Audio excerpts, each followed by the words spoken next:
Okay, today we are replacing a radon mitigation fan.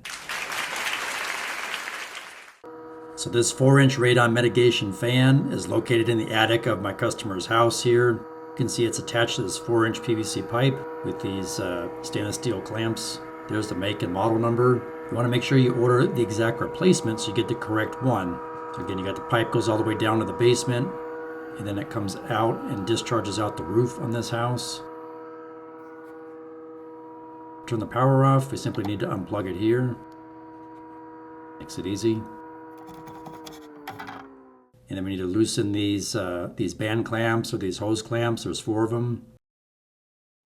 And then the unit will simply slide out of these rubber couplers, like so. You see there's some dust, dirt, and debris in there. Unit's several years old. Bearings are getting noisy when it's running. So we're comparing them side by side. You can see they're the same size, same height. As far as the wiring, it comes with the wiring schematic. And so the white neutral wire comes in and lands on that first terminal. Then the black hot wire lands on that second middle terminal.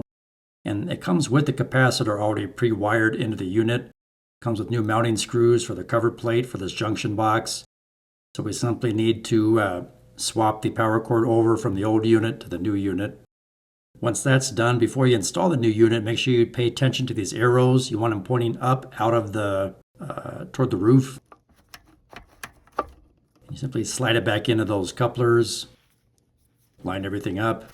I'm going to try to do this one-handed. So radon gas, if you don't know, is an odorless, colorless gas that occurs naturally in the environment. But some areas have high radon gas that'll come up through your foundation. So that's why radon mitigation kits may be necessary. It's a good idea. I recommend you install a radon monitor in your house to monitor for radon gas. And then we simply tighten our hose clamps down. And we'll go ahead and plug it back in, see what we got. I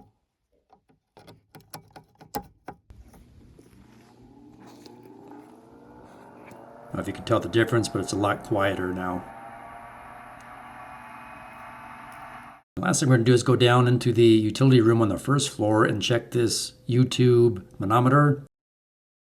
When we turn the power on to the radon fan, you're going to see the levels change inside this U-tube manometer.